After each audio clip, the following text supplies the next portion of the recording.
Aí voltei para cá, passei mais um tempo na Amazônia e aí voltei pro IME para fazer o mestrado e depois do mestrado eu saí do Exército.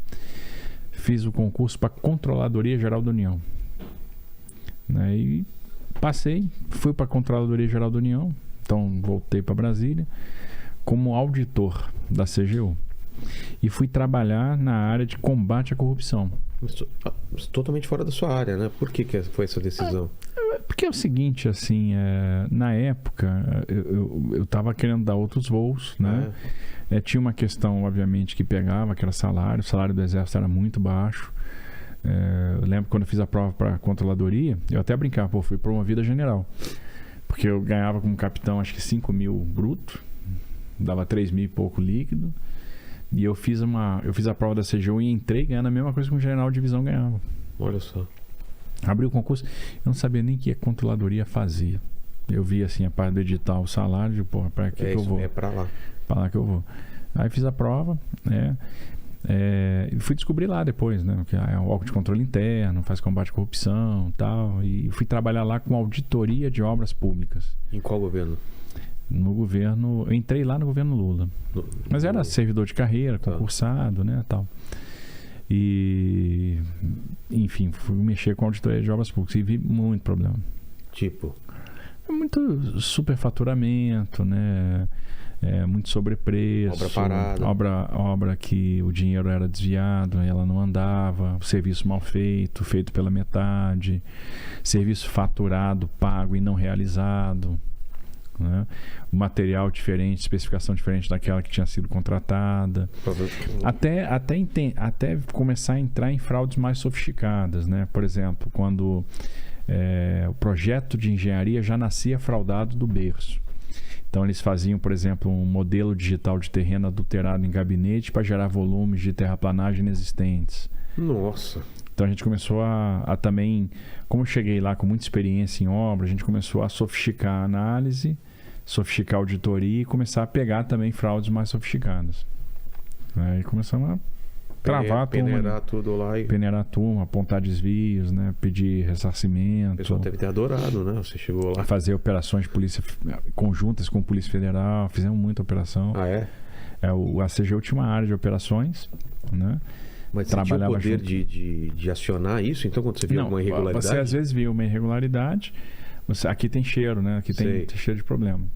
E aí você conversava isso com a Polícia Federal, se abria um inquérito, iniciava-se uma investigação. Se o negócio se mostrasse ali consistente, né? Se ia ao Ministério Público, ao Judiciário, se pedia ali...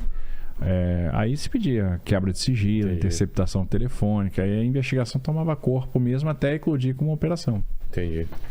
E aí foram várias conduzidas pela CGU, eu lembro de um monte. E lá você ficou quanto tempo? Eu fiquei, assim, na CGU 6 anos, mas na CGU mesmo trabalhando 2 anos e pouco. Por quê? Eu entrei final de 2008, em 2011 eu era coordenador geral da auditoria de transportes e comecei a fazer as auditorias no Ministério dos Transportes. Até que estourou aquele escândalo que afastou o ministro do Transporte, diretoria do DENIT, diretoria da Valec. Isso aí era início do governo Dilma. Foi a tal da faxina ética. O que aconteceu lá? Vamos relembrar, dar o contexto para o pessoal. É o seguinte, muito desvio de recurso, acusações de sobrepreço e superfaturamento em obras, orçamentos que não fechavam. A Dilma um dia resolveu afastar todo mundo. Tinha materialidade, né? Havia trabalhos de auditoria que mostravam que realmente tinha desvio de recurso. Ela resolveu. De obra? Muita obra de estrada, obras de ferrovia, então obras da Valec, obras do DENIT, né? Basicamente obras do DENIT e Valec, obras de ferrovia e de rodovia. E aí ela resolveu afastar toda a cúpula do Ministério dos Transportes e nesse movimento eu recebi o convite para ser diretor do DENIT. Entendi. E a minha função ali era atuar como interventor. Era chegar no DENIT e restabelecer a governança, restabelecer a confiança, fazer com que o DENIT fosse um órgão que fosse capaz de fazer projetos, entregar obras, entregar serviços à sociedade sem desvio, né? Então foi essa a missão que eu recebi e procurei cumprir da melhor forma. E de fato a gente começou a entregar muita coisa e tiramos o DENIT da página policial. né? O período que eu fiquei lá não teve mais operação, não teve mais nada, não teve... Eu tive minhas contas julgadas regulares, né? Então, muito trabalho, muito enfrentamento, muito embate, mas há muito sucesso também nessa missão. E também aprendeu também os meandros lá de como poderia... Aprendi muita coisa. Escoar esse dinheiro. Aprendi como a turma atua, né? Como que a coisa funcionava. Brechas, né? As brechas. Então, a gente começou a montar os mecanismos de proteção para evitar que esse tipo de coisa acontecesse. Então, dos 6 anos que eu passei na CGU, quase 4 anos foram no DENIT, cedido como diretor. Entendi. No último ano do governo Dilma, eu já estava bem cansado do DENIT, né, querendo outros voos. E aí abriu um concurso para consultor legislativo da Câmara dos Deputados. 2 vagas para o Brasil inteiro, né, na minha área, né, que era a área de transporte e desenvolvimento urbano. Eu vou fazer esse concurso. Aí fiz, passei.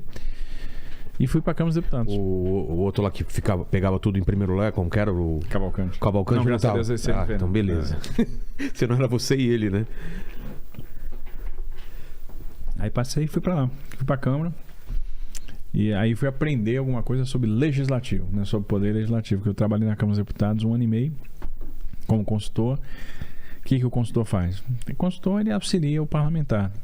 Então ele recebe as demandas, né, para ajudar o parlamentar, fazer projeto de lei, fazer parecer a proposição, parecer a projeto de lei, estudos técnicos, né? Então a gente tentava, porque o parlamentar é um clínico geral, né?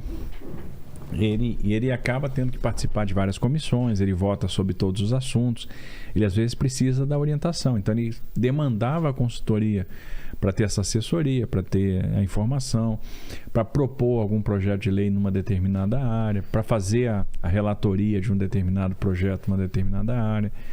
Então ele encomendava uma proposição para fazer um estudo técnico. Entendi.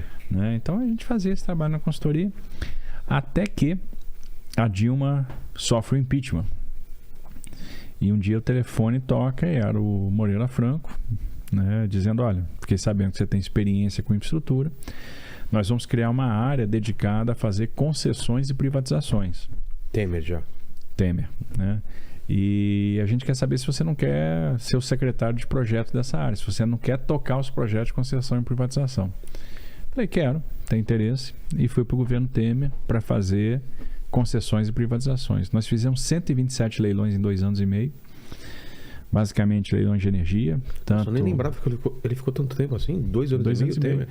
Porque ele assume, no final das contas, eu acho que a Dilma sofre, ela é afastada no processo de impeachment, se eu não me engano, em maio de 2016. O julgamento demora. O impeachment acontece em setembro, né? Então, setembro de 2016, o presidente Temer toma posse e vai até o final de 2018. Entendi. Então tem 17, 18 completo, mas esse finalzinho aí de 16. Né? Então o segundo governo Dilma, no final das contas, foi um governo de 1 ano e meio. Né?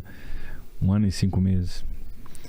E peguei uma experiência boa, porque ali eu comecei a trabalhar com estruturação de projetos diferentes do que eu já tinha lidado. Sempre lidei muito na área de transportes, mas aí eu comecei a lidar com óleo e gás, comecei a lidar com energia, comecei a lidar com outras coisas. Ali você vê o seguinte, você aprende tudo. Imagino, né? Não tem nada que você não aprenda. Eu sempre trabalhei com transporte, basicamente transporte, estava no DENIT mexendo muito com transporte rodoviário, ferroviário, mas muito rodoviário. De repente eu estava estruturando concessão de usina hidrelétrica, de linha de transmissão, modelando venda de distribuidora da Eletrobras, enfim, saneamento básico. Eu ampliei a minha gama de conhecimento na área de infraestrutura, de estruturação de projeto, na área econômica, nesse período que eu fiquei no governo Temer. Então, a gente fez muita coisa, foram 127 leilões, né, nesses 2 anos. E aí vem a eleição, Bolsonaro vence a eleição.